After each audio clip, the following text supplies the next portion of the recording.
ಯಾರು ಹೇಳಿಕೊಳ್ಳಬೇಕಾಗಿಲ್ಲ. ಅದೇ ರೀತಿಯಾಗಿ ಆತನಿಂದಲೇ ನಾನು ಚಕ್ರವ್ಯೂಹ, ಪದ್ಮವ್ಯೂಹ, ಮಕರ ವ್ಯೂಹ, ಸೂರ್ಯ ವ್ಯೂಹ ಎಲ್ಲವನ್ನು ಭೇದಿಸುವ ಸಾಮರ್ಥ್ಯ ನನಗುಂಟು. ಅನುಗ್ರಹಿಸಿ.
ಮೃತ್ಯುವಿನ ಬಾಯೋಳು ಬರಬಹುದು, ವಿಗಡ ಮೃತ್ಯುವಿನ ಬಾಯೋಳು ಬರಬಹುದು. ಹೋಗುವಡ ಸಾಧ್ಯವು ಚಕ್ರವ್ಯೂಹವನು ಎಂದು ನೋಡಿಯೋ ಮಗನೇ. ಚಕ್ರವ್ಯೂಹಕ್ಕಿಂತು ಹೋಗೆಯೋ ಮಗನೇ.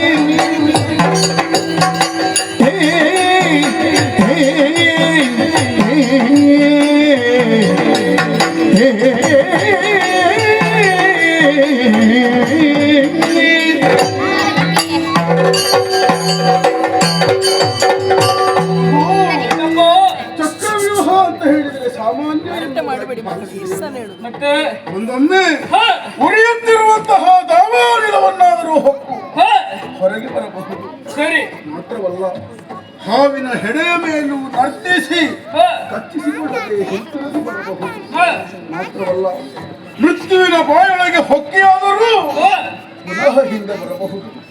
ಆದರೆ ಚಕ್ರವ್ಯೂಹವನ್ನು ಹೊಕ್ಕು ಹೊರಗೆ ಬರುವುದಕ್ಕೆ ಸಾಧ್ಯ ಉಂಟೇನೋ ಮಗನೇ? ಇನ್ನು ತರಲಾದಂತಹ ನೀನು ಅದು ಹೇಗೆ ಹೋಗಿ ಚಕ್ರವ್ಯೂಹವನ್ನು ಭೇದಿಸಬಹುದು? ಹೇಗೆ ಹೋಗುವೆಯೋ ಕಂದ?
ಇರುತ್ತದೆ. ಆದರೆ ಅದೇ ಆನೆ ಮಗದಿಂದ ಸಿಂಹದ ಮರಿಯ ಜೊತೆ ಹೋರಾಡಿದರೆ ಏನಾಗುತ್ತದೆ?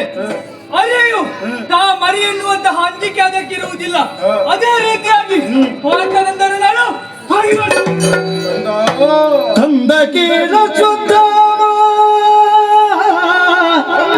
ಗುರು ಕೃಪಾದಿತ್ಯ ಸುತರು ಒಂದಾಗಿಬ್ಬರು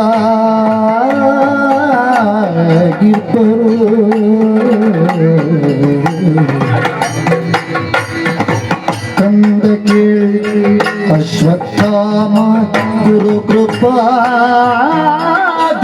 ಸುತರು ಒಂದಾಗಿಬ್ಬರು ನವಗ್ರಹ ರುಕ್ಕಾದಂತೆ ಇಂದು ಧರಣಿಗೆ ಒಳಪೊತ್ತು ದೀವಿತಲರಿದು ಸಂದೇಹವುಂಟೇರಣ ಸಾಮಾನ್ಯವಲ್ಲ ಎಂದು ಕೋಪೆಯೋ ಮಗನೇ ಚಕ್ರವ್ಯೂಹ ಕಿಂತು ಪೋಪೆಯೋ ಮಗನೇ ಕಂದ ಕೇಳು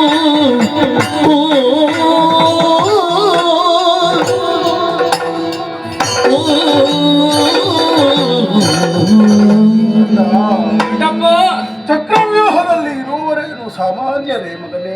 ಏನು? ಅಶ್ವತ್ಥಾಮಾಚಾರ್ಯರು, ಗುರುಗಳಾದಂತಹ ಕೃಪಾಚಾರ್ಯರು, ಹೆಚ್ಚೇಕೆ ಆದಿತ್ಯ ಸೂರ್ಯವಾದಂತಹ ಕರ್ಣ, ಕೌರವ, ದುಶ್ಯಾಸನ, ಗುರುಗಳಾದಂತಹ ದ್ರೋಣಾಚಾರ್ಯರು, ಷಡುರಥ ಮಹಾರಥರು ಅಲ್ಲಿದ್ದಾರೆ ಕಂದ. ಅವರೆಲ್ಲರೂ ನವಗ್ರಹಗಳೊಂದಾಗಿ ಹೋರಾಡುವಂತೆ ಹೋರಾಡುತ್ತಾರೆ ಮಗನೇ. ವ್ಯಕ್ತಿಯೊಬ್ಬನ ಜೀವನದಲ್ಲಿ ನವಗ್ರಹಗಳು ಒಟ್ಟಾಗಿ ಬಂದಿತ್ತು ಅಂತಾದರೆ ಆತ ನೆಮ್ಮದಿಯಿಂದ ಜೀವಿಸುವುದಕ್ಕೆ ಸಾಧ್ಯವುಂಟೆ ಹೇಳು? ಅಂತಹ ಪರಾಕ್ರಮಗಳಿರುವಾಗ ಸಾಕ್ಷಾತ್ ಮುಕ್ಕಣ್ಣನೇ ಹೋದರೂ ಆ ಚಕ್ರವ್ಯೂಹವನ್ನು ಭೇದಿಸಿ ಹೊರಬರಲಾರ. ನೀನಿನ್ನೂ ಮಗು ಕಂದ, ನೀನು ಹೋಗಿ ಹೇಗೆ ಬರುವೆಯೋ?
ತಪ್ಪಾದ ಗಾಳಿಯನ್ನು ಬಿಚ್ಚುವಂತಹ ಆ ಮಾರುತನಿಗೆ ಯಾವತ್ತಾದ್ರೂ ಬೆವರು ಸೋಕುವುದಕ್ಕುಂಟೆ?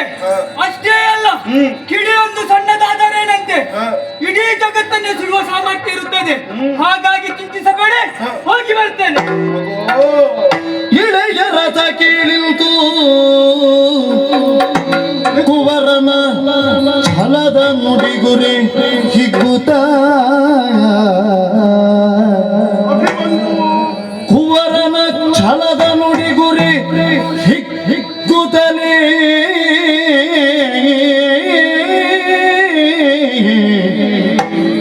ಬೆಂಬಲಗಿ ಮೋಹರ ಸಗಿತ ಬಗೆವು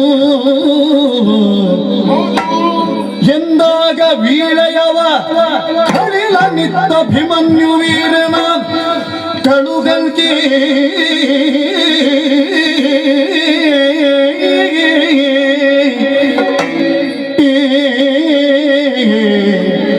ಕುವರನ ಛಲದ ನುಡಿಗುರೆ ಹಿಗ್ಗುತ್ತ ಮಗನೇ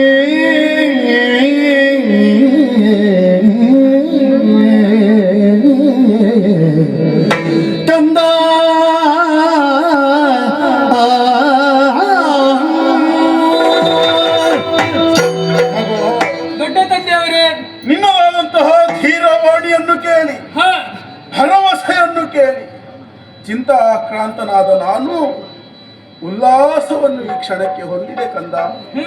ನಿನ್ನದಾದಂತಹ ಧೀರ ವಾಕ್ಯದಿಂದ ಸಂತೋಷಗೊಂಡಿದ್ದೇನೆ. ಪಾರ್ಥನಿಗೆ ಸರಿಯಾದ ಮಗ ನೀನೇ ಎನ್ನುವುದಾಗಿ ಇಂದು ನಿರೂಪಿಸಿದೆಯಲ್ಲ ಕಂದ. ಹಾಗೆ ನಿನಗೆ ಧುರವೀಳ್ಯವನ್ನು ನಾನು ಕೊಡುತ್ತೇನೆ. ಸರಿ. ಮಾತ್ರವಲ್ಲ, ನಿನ್ನ ಜೊತೆಯಾಗಿ ಅಗೋ ನೋಡಿ ಭೀಮಸೇನ, ನಕುಲ ಸಹದೇವರು, ಮಾತ್ರವಲ್ಲ ನಮ್ಮೆಲ್ಲ ಮೋಹನವನ್ನು ಕೂಡಿಕೊಂಡು ಸರಿ ನಾನು ಜೊತೆಯಲ್ಲಿ ನಿನ್ನ ಬೆಂಗಾವಲಾಗಿ ಬರುತ್ತೇವೆ. ಹಾಗೆ ಚಕ್ರವ್ಯೂಹವನ್ನು ನೀನು ಭೇದಿಸಿದರೆ ಸಾಕು. ಅದರ ಒಳಗೆ ನಾವು ಬಂದು ನಿನ್ನ ಬೆಂಗಾವಲಿಗೆ ನಿಂತು ಚಕ್ರವ್ಯೂಹವನ್ನು ಭೇದಿಸುವುದಕ್ಕೆ ನಮ್ಮಿಂದ ಆದಷ್ಟು ಸಹಾಯವನ್ನು ಮಾಡುತ್ತೇವೆ. ಖಂಡಿತ. ಇದು ಧುರವೀಳ್ಯವನ್ನು ಎತ್ತಿದ್ದೇನೆ. ಕೃಷ್ಣನ ಇಚ್ಛೆಯಂತೆ ಆಗಲಿ. ಕೀರ್ತಿಶಾಲಿ.